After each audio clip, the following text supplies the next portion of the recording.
نحمده ونصلي ونسلم على رسوله الكريم أما بعد فأعوذ بالله من الشيطان الرجيم بسم الله الرحمن الرحيم عن زر بن حبيش رضي الله تعالى عنه قال أتيت صفوان بن عسال رضي الله تعالى عنه أسأله عن المسح على الخفين فقال ما جاء بك يا زر فقلت ابتغاء العلم فقال إن الملائكة تدع أجنحتها لطالب العلم رضا بما يطلب فقلت إنه حق في صدر المسح على الخفين بعد الغائط والبول وكنت امرأ من أصحاب النبي صلى الله عليه وسلم فجئت أسألك هل سمعته يذكر في ذلك شيئا قال نعم كان يأمرنا إذا كنا سفرا أو مسافرين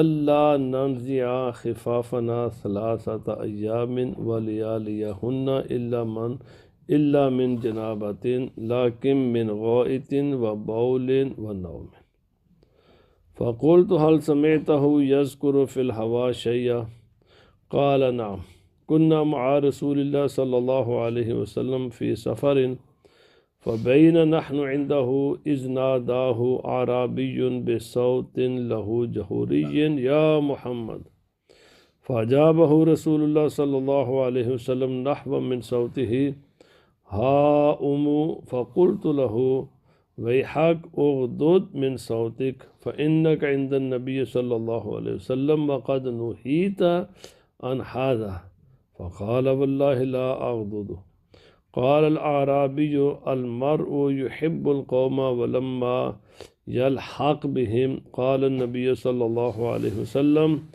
المرء مع من أحب يوم القيامة فما زال يحدثنا حتى ذكر بابا من المغرب مسيرة عرضه أو يسير الراكب في عرضه 40 أو 70 عاما قال سفيان أحد الرواة قبل الشام خلقه الله تعالى يوم خلق السماوات والأرض مفتوحا للتوبة لا يغلق حتى تطلع الشمس منه صدق النبی الکریم۔ حضرت زر بن حبیش کہتے ہیں کہ میں حضرت صفوان بن عسال رضی اللہ تعالیٰ عنہ کے پاس آیا اور میں نے سوال یہ پوچھنا تھا کہ جو خفین ہے موزے ان پر مسح کے بارے میں نے سوال کیا ان سے۔ تو جب میں ان کی خدمت میں حاضر ہوا تو انہوں نے مجھ سے پوچھا کہ ما جاء بکا یا زر، تجھے کون سی بات ہے جو میرے پاس لے کر آئی، مثلا کیا سوال ہے کہ اس کام کے لیے تو میرے پاس آیا ہے۔ تو میں نے ان سے کہا کہ علم حاصل کرنے کے لیے۔ تو انہوں نے کہا کہ فرشتے اپنے پر بچھاتے ہیں جو انسان علم حاصل کرنے کے لیے آئے۔ کیوں بچھاتے ہیں؟ اس لیے کہ وہ اتنی پاکیزہ اتنی اعلیٰ چیز لینے کے لیے آتا ہے کہ جس کے لیے فرشتے بھی اس کے سامنے بچھ جاتے ہیں۔ تو جو مطلوب چیز ہوتی ہے نا، جس چیز کا وہ طالب ہوتا ہے وہ اتنی اعلیٰ ہوتی ہے کہ جس کی وجہ سے اللہ کے فرشتے بھی اس کے سامنے پر بچاتے ہیں کہ بندے، اے رب کے بندے، تو زمین پر نہ چل بلکہ ہمارے پروں پر چل کر جا۔ سبحان اللہ، کتنی بڑی شان ہے ان انسانوں کے لیے جو ہے علم حاصل کرنے کی نیت کر لیتے۔ جب آپ گھر سے چلے، طالب علم بچے نہیں ہوتے، طالب علم کو 80 سال کا آدمی بھی طالب علم ہو سکتا ہے، 90 سال کا بھی طالب علم آدمی ہو سکتا ہے، پوری زندگی طلب علم میں گزر۔ بس نیت کر لیں کہ ہم نے یا تو علم کی بات آگے پہنچانی ہے یا کوئی علم کی بات حاصل کرنی۔ یہ مرتبہ، یہ جو ابھی ہم نے سنا، یہ انشاءاللہ ہر مسلمان کو نصیب ہو جائے گا، طالب علم ہونے کا اعزاز۔ اور یہ بہت بڑی حدیث پاک میں آتا ہے، جو آدمی علم حاصل کرتے کرتے دنیا سے چلا جائے، نبی سب سے اعلیٰ ترین درجہ نبوت ہے، اس کے بعد صدیقین، فرمایا صدیقین کے ساتھ ہوگا وہ، یعنی نبوت کے مرتبے تک تو نہیں پہنچ سکتا لیکن صدیقین کے مرتبے تک انسان پہنچ سکتا ہے اگر وہ یہ نیت کر لے کہ میں نے اللہ کے دین کی کوئی بات حاصل کرنی، اور بس یہ ساری زندگی اسی میں گزار لے حتیٰ کہ موت بھی اس کو اسی نیت کے ساتھ آ جائے۔ اسی لیے علماء کبھی بھی اپنے آپ کو عالم نہیں کہتے، وہ ہمیشہ اپنے آپ کو طالب علم ہی کہتے ہیں، حالانکہ شان ان کی بلند ہے، لیکن وہ دونوں فضیلتیں حاصل، وہ تو انشاءاللہ ان کو ملے لیکن ساتھ وہ طالب علم کی یہ بھی جو عظمت و شان ہے نا، یہ بھی تاکہ بندے کو حاصل رہے۔ تو فرمایا انہو حق کا فی صدری، میرے ذہن میں یا میرے دل میں ایک بات جس نے مجھے ایسے وائبریٹ کیا کہ آدمی پیشاب پخانہ کرتا ہے تو اس کے بعد تو ہاتھ منہ پاؤں دھوئے جاتے ہیں، تو انسان جو خوف پر موضوع پر مسح کرے، تو یہ بات مجھے کھٹکتی ہے کہ مسح جائز ہے کہ ناجائز ہے، ٹھیک ہے نا یہ بات۔ اور تم ہو ان صحابہ اکرام میں سے ہو کہ جنہوں نے نبی پاک صلی اللہ علیہ وسلم کی زیارت کی ہے، کتنے خوش نصیب ہو کہ جن اللہ کے محبوب کی زیارت کی ہے تم نے۔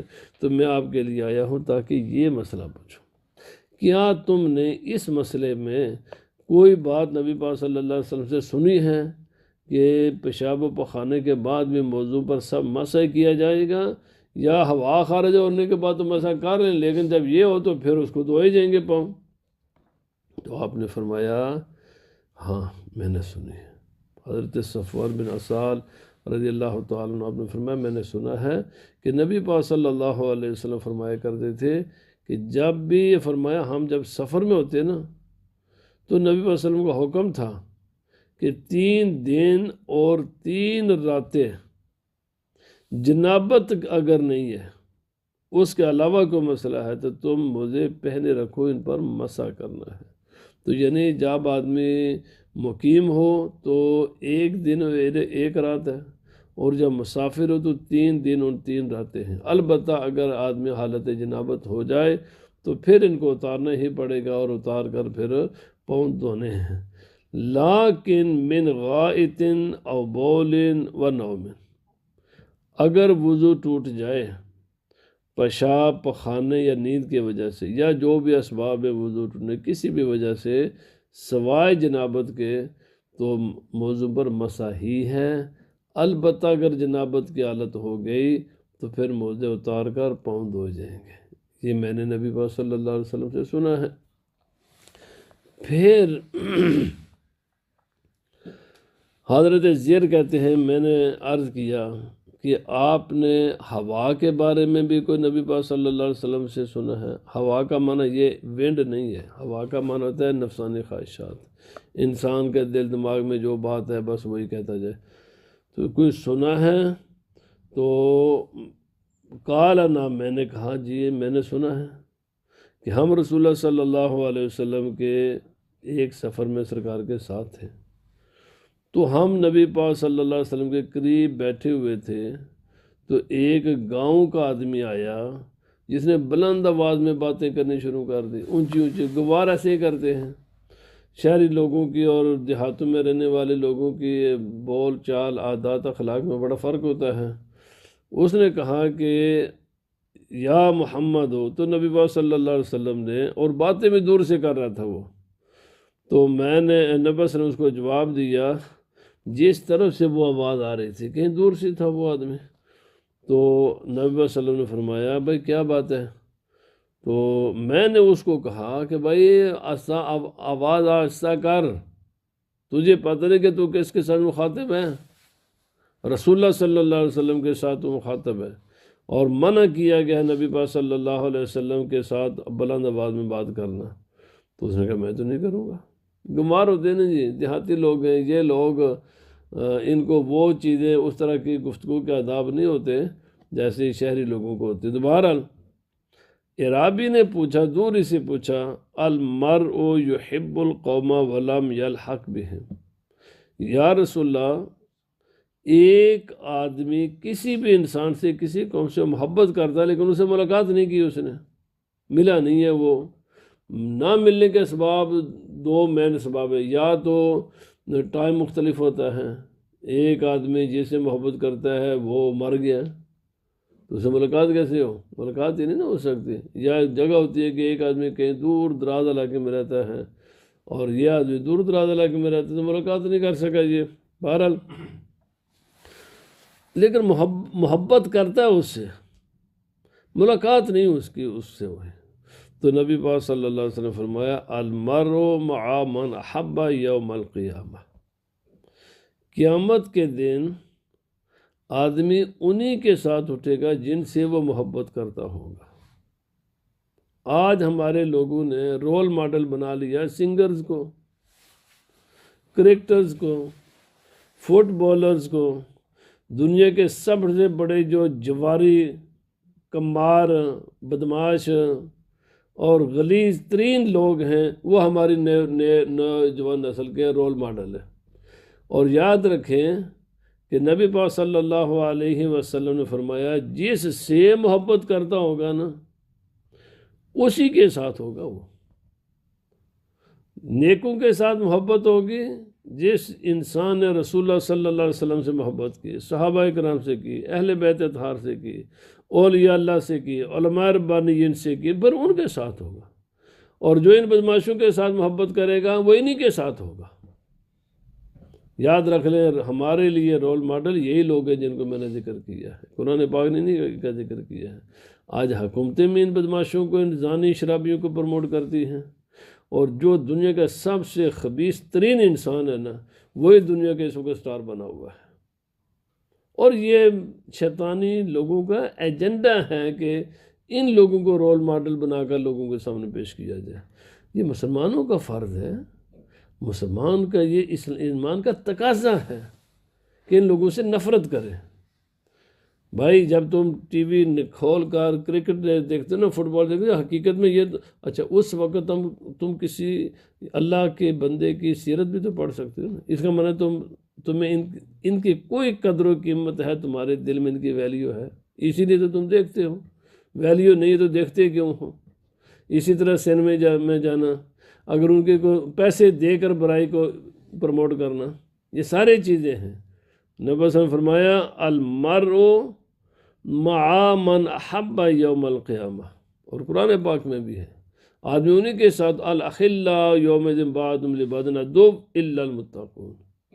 فرمایا تمام دوستیاں قیامت کے دن کٹ جائیں گے، بس نیکوں کی جو دوستی ہے یہی برقرار رہے گی، باقی تمام یاریاں، تمام دوستیاں، تمام محبتیں بلکہ صرف کٹیں گے نہیں بلکہ ایک دوسرے کے دشمن بنیں گے۔ کل میں نے فرمایا قال الشیطان لما قضی الامر ان اللہ وعدکم وعد الحق ووعدتکم فاخلفتکم وما کان لی علیکم من سلطان الا ان دعوتکم فاستجبتم لی۔ فرمایا لا تلومونی لوموا انفسکم ما انا بمصرخکم وما انتم بمصرخی انی کفرت بما اشرکتمونی من قبل۔ اللہ پاک نے فرمایا شیطان کہے گا جب فیصلے ہو جائیں گے نا تو شیطان کہے گا کہ میں نے تمہیں کب مجبور کیا تھا میری پیروی کرنے پر؟ میں نے تمہیں کیا کہا تھا؟ میں نے پھر دعوت دی تھی مجھے بھی مان لو، تم مجھے اپنی مرضی کے ساتھ مانتے رہے نا، میں نے تمہیں مجبور کیا تھا، میں نے بھی ایک جھوٹا موٹا تمہیں وعدہ دلایا، اور تمہارے سامنے خدا کے وعدے بھی تھے، تم نے میرے وعدے پر عمل کر لیا تو خدا کا وعدہ کیوں چھوڑا؟ فرمایا وہ سچے وعدے کو چھوڑ کر تم میرے پیچھے کیوں آئے؟ میں نے تمہیں مجبور کیا تھا۔ لا تلومونی، مجھے برا بھلا مت کہو، فرمایا اپنے آپ کو کہو، تمہارے پاس سامنے سب دونوں راستے موجود تھے، دونوں وعدے موجود تھے، دونوں دعوتیں موجود تھیں، اللہ کی دعوت کو چھوڑ کر میری دعوت کو کیوں قبول کیا؟ اللہ کے وعدے کو چھوڑ کر میرے وعدے پر کیوں چلے؟ میرا وعدہ تمہیں پتہ ہے کہ جھوٹا ہوتا ہے ہمیشہ، سچے وعدے کو چھوڑ کر جھوٹے پر کیوں چلے؟ فرمایا آج نہ تم میری کوئی مدد کر سکتے ہو نہ میں تمہاری کوئی مدد کر سکتا ہوں، بلکہ خبیثو تم نے مجھے خدا کے ساتھ شریک کیا، وہ تو وحدہ لا شریک ہے، حکم تو صرف اس کا ہے، تو تم مجھے خدا کے ساتھ شریک کرتے رہو۔ اللہ پاک نے فرمایا ان الظالمین لہم عذاب علیم، یہ جو شیطان کے پیروکار ہیں پھر ان کے لیے ایک ہی چیز ہوگی، دردناک عذاب ہے۔ فرمایا وہاں پر یہ جس کے پیچھے تم چلتے ہو نا یہ تمہیں سفید جواب دے دے گا کہ میں کچھ بھی نہیں ہے، اور یہ کہے گا میں نے تمہیں مجبور کیا تھا، خود ہی کرتے رہے ہو نا۔ کون کہتا ہے داڑھی منڈا بھائی؟ میں نے پہلے بھی ایک درس میں کہا کوئی گناہ جو شریعت میں گناہ ہے، کوئی عمل جو شریعت میں گناہ ہے، مجھے ایک انسان بتا دے دنیا میں کوئی انسان اس کو گناہ کرنے پر مجبور کرتا ہو، یا کوئی حکومت کرتی ہو، یا کوئی فرد اس کو مجبور کرتا ہو۔ انسان گناہ خود کرتا ہے، کوئی کسی کو مجبور نہیں کرتا، انسان خود کرتا۔ چلو اگر کوئی کہے نا جی میں اس گناہ کرنے پر مجبور ہوں، تو ہزاروں دوسرے گناہ ہیں کہ جن پر وہ انسان وہ گناہ کرتا ہے اور اس پر کوئی مجبور نہیں کرتا، اور جب کہیں پر مجبوری ہوتی ہے نا وہاں پر پھر گناہ بھی خدا تعالیٰ اٹھا لیتا ہے، پھر اس مجبور کرنے والے کو عذاب ہوتا ہے، اس مجبوری کی بنیاد پر گناہ کرنے والے کو گناہ نہیں ہوتا۔ لیکن میرا اپنا تجزیہ یہ ہے 99.99 خدا کی نافرمانیاں بندہ خود کرتا ہے، کوئی اس کو مجبور نہیں کرتا، انسان خود ہی اس راستے پر چلتا ہے۔ یہ جو قرآن حکیم نے حقائق بیان فرمایا نا، یہی حقائق ہے کہ انسان شیطان کے وعدوں پر چلتا ہے۔ کون مجبور کرتا ہے جی دنیا میں؟ کوئی کسی کو مجبور نہیں کرتا۔ تو فرمایا اللہ اکبر، نبی پاک صلی اللہ علیہ وسلم فرمایا ما زال یحدثنا حتی ذکر بابا من المغرب مسیرۃ عرضہ۔ نبی پاک صلی اللہ علیہ وسلم پھر قیامت کے احوال بتائے، انہی میں سے ایک یہ بھی بتایا کہ فرمایا یہ جو نا مغرب کا ذکر فرمایا، اس دروازے کا ذکر کیا، یعنی توبہ کے دروازے کا ذکر کیا، اور پھر فرمایا یہ کتنا بڑا دروازہ ہے، اس کے سارے احوال بتائے۔ تو اللہ نبی پاک صلی اللہ علیہ وسلم نے اس کے ڈسکرپشن بتانے کے بعد فرمایا خالقہ اللہ تعالی یوم خلق السماوات والارض مفتوحا للتوبہ۔ اللہ پاک نے جس دن اس کائنات کو پیدا کیا نا اسی دن سے ہی اللہ تعالیٰ نے توبہ کا دروازہ بھی بنایا ہوا ہے، اسی دن سے ہے، اور اس دن سے یہ کھلا ہوا ہے، بند نہیں ہے۔ فرمایا لا یغلق حتی تطلع الشمس منہ، یہ کھلا رہے گا توبہ کا دروازہ جب تک کہ سورج مغرب سے طلوع نہ ہو جائے۔ جس دن سورج مغرب سے طلوع ہوگا اس دن یہ دروازہ بند کر دیا جائے گا۔ بندو ابھی وقت ہے، ابھی وقت ہے، توبہ کا دروازہ بند نہیں ہوا۔ جتنے مرضی کسی انسان سے گناہ ہوگے فوراً اپنے گناہوں کی اللہ تعالیٰ سے بندہ معافی مانگ لے، بجائے اس بات کے کہ اچانک موت آ جائے انسان پر، اور اس وقت انسان کہے گا قال رب ارجعونی لعلی اعمل صالحا، یا اللہ مجھے ایک چانس دے، میں یا اللہ پاک بڑا نیک بن جاؤں گا۔ اللہ پاک نے فرمایا کلا انہا کلمۃ هو قائلها، ہرگز ایسا نہیں ہوگا کہ ہم تمہیں ایک چانس دے، اس وقت یہ ایک تیرے منہ سے نکلا ہوا لفظ ہی ہوگا جس کی کوئی ویلیو نہیں ہوگی، بس ایک تیری خواہش ہی ہے، اس کے سوا اس کی کوئی حیثیت نہیں ہوگی۔ یہ خواہش اس دن ہوگی مگر اس خواہش کی کوئی ویلیو نہیں ہوگی۔ بندے ابھی وقت ہے، ابھی وقت ہے، جب تو حالت صحت میں ہے، زندہ ہے، سب کچھ ہے، شیطان کی پیروی چھوڑ، خدا تعالیٰ کی فرما بردار بن، اس کی فرما برداری کر۔ اللہ تعالیٰ ہمیں عمل کی توفیق عطا فرمائے۔ وما علینا الا البلاغ۔ الصلاۃ والسلام علیک یا سیدی یا رسول اللہ وعلی آلک واصحابک۔